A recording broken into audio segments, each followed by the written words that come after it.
Welcome to Point Education. Let's make learning fun and easy. Subscribe and let's begin.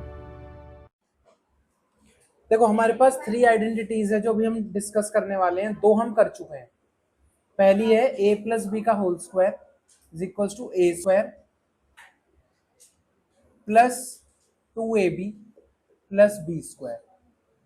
Second identity हमारी है a minus B का whole square is equals to a square minus 2ab plus B square. Third जो हमारी यहाँ पे identity है वो है a plus B plus C का होल स्क्वायर। ये मैंने कैसे समझाई थी, याद करने का तरीका, a का स्क्वायर प्लस बी का स्क्वायर प्लस सी का square plus 2ab plus 2bc plus 2ca। मुझे लगता है सबको याद भी हो गई होगी, सबसे सिंपल। अब फर्स्ट क्वेश्चन जो है हमारा एक्सरसाइज 4.3 का फर्स्ट क्वेश्चन है कि कुछ क्वेश्चंस दिए हुए हैं और उन क्वेश्चंस को इन तीनों आइडेंटिटी में से जो हमें सुटेबल लगे हम उस आइडेंटिटी का यूज करके इसको सोल्व करें। अब हो सकता है फर्स्ट से काम हो जाए, हो सकता है सेकंड से काम हो जाए, या हो सकता है हमें थर्ड आइडेंटिटी लगानी पड़े। तो जो हमारे लिए इजी होगा वो हम बेस्ट ऑप्शन करेंगे। देखो करने के यहाँ दो तरीके हैं।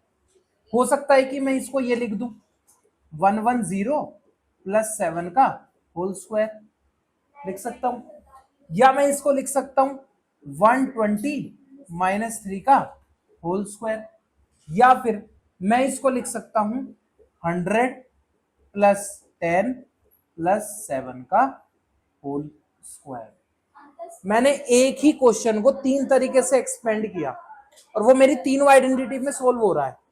वो तीनों आइडेंटिटी में क्या हो रहा है, सोल्व हो रहा है। ये समझ आया नहीं आ गया? अब हम क्या यूज करते हैं, किससे इजी है? देखो अगर हम 110 का स्क्वायर करेंगे तो उसमें भी कहीं ना कहीं डिफिकल्टी आती है भाई। हर किसी को तो 11 का स्क्वायर नहीं पता होता ना 12 का पता होता, पर ये 10, 100 ये इजी स्क्वायर्स होते हैं। मेरे अकॉर्डिंग तो थर्ड वाला ज्यादा इजी है। ठीक है, अगर मैं इसको थर्ड से करता भी हूं तो इस वाली आइडेंटिटी का यूज करेंगे।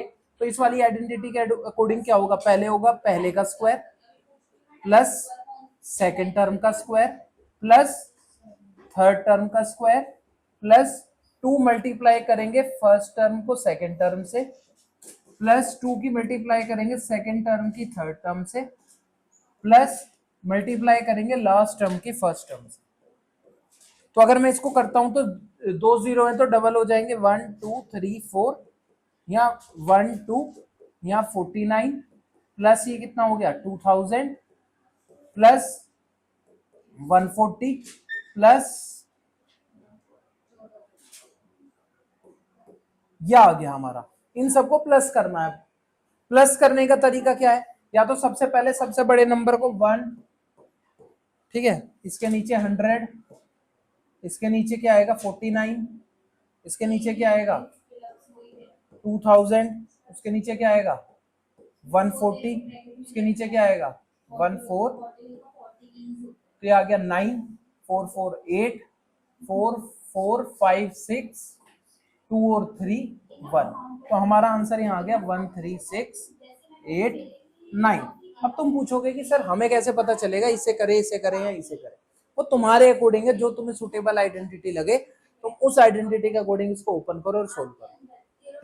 टीचर कोई ऐसा स्पेसिफाई तो करेगा ही नहीं ना एग्जाम में, या तो स्पेसिफाई कर दे कि करना है तो इसी आइडेंटिटी से करना है पर्टिकुलर, लेकिन जब उसने हमें ऑप्शन दे दिया तो हम अपने ऑप्शन में जो हमें सुटेबल लगे हम उस आइडेंटिटी से क्वेश्चन को सोल्व कर सकते हैं। नहीं आया समझ? अगर मैं नहीं, ये लेंथी लग रहा है तुम्हें बट ये है नहीं लेंथी, मैं भी समझा रहा हूं इसलिए लेंथी लग रहा है। बट अगर इसे तुम करने बैठोगे, एक चीज देखो, इसी को हम एक तरीके से और देख लेते हैं। जैसे अगर मैं इसको इस तरीके से एक्सपेंड करता हूं 120 माइनस 3 का होल स्क्वायर, तो ये हो जाएगा 120 का स्क्वायर माइनस 2 इंटू 120 इंटू 3, फिर क्या आ जाएगा प्लस 3 का स्क्वायर।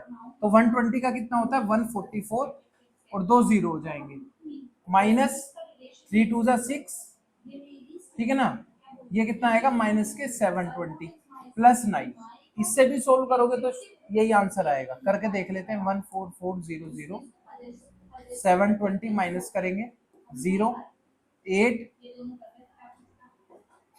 6 3 1 और इसमें 9 प्लस कर दो तो 1 3 6 8 9 आ गया ना सेम। दोनों आंसर मैच कर गए। तो जो तुमने देखा इसमें हम फिर भी फंसे हैं। मुझे तो आइडिया था, मैंने मल्टीप्लाई कर दिया जल्दी जल्दी, तुम नहीं कर पाओगे। पर तुमने देखा यहाँ कहीं कोई स्क्वायर में तो कहीं रुकने का था ही नहीं, बस लास्ट में इन नंबर्स को प्लस करने का है। तो वो तुम्हारे ऊपर है कि तुम्हें कौन सा मेथड इजी लगता है, क्या करना है, कैसे करना है, वो हमें क्वेश्चन सोल्व करना है। इसमें किसी को कोई डाउट होना नहीं चाहिए।